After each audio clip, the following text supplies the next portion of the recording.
In this lecture, we're going to show how to use a tool, rip. Rip adds a thin wall support to a solid body. To create a rip, you need only one line. And we're going to create this line on this plane 1. So let's choose this plane and let's create a sketch. Let's go normal 2. And now let's go to the line. And now we're going to create a line something like this. Let's click escape and let's exit.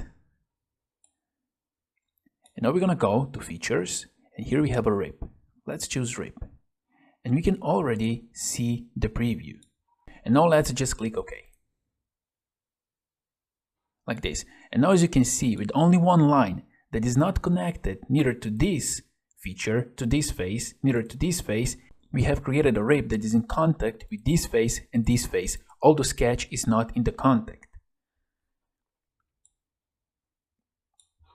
Now let's go back, let's go edit feature, and let's see what we got here. Here we have some thickness options. We have here first side, both sides, and second side. Now we have both sides. We can see here our line, and here we can see the yellow lines on the both sides. If we go with the one side here, then we have this one. We can go to the other side. And now here we can see the rip thickness 10 millimeters. And now we have here between those two lines 10 millimeters. If we go both sides, then we have 10 millimeters between yellow lines. So here we can increase the thickness like this. And now here we have a thickness of 20 millimeters and let's click OK. And this is the result. Now let's go back to the rip, edit feature. Now let's go with a thickness 10 millimeters like this. And here we have extrusion direction. Here we have parallel to sketch. And here we have normal to sketch. Let's go with normal to sketch. And now we see that our extrusion will go to this side, this direction along Z-axis. Now let's click OK.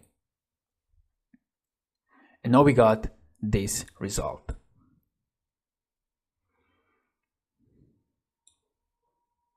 Now let's go back to rip feature, edit feature. Now let's change here parallel to sketch like this. We also have here flip material side. We can go to different side, but if we click OK, nothing happens because we don't have a material on different side. So we have to uncheck material side. As well, here we have a draft.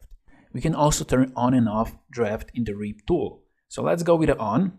Let's define an angle. Let's go with 10 degrees, like this. We can also go outward and inward. Let's go outward. Let's click OK. And now as you see, we got this result. We have an angle here of 10 degrees.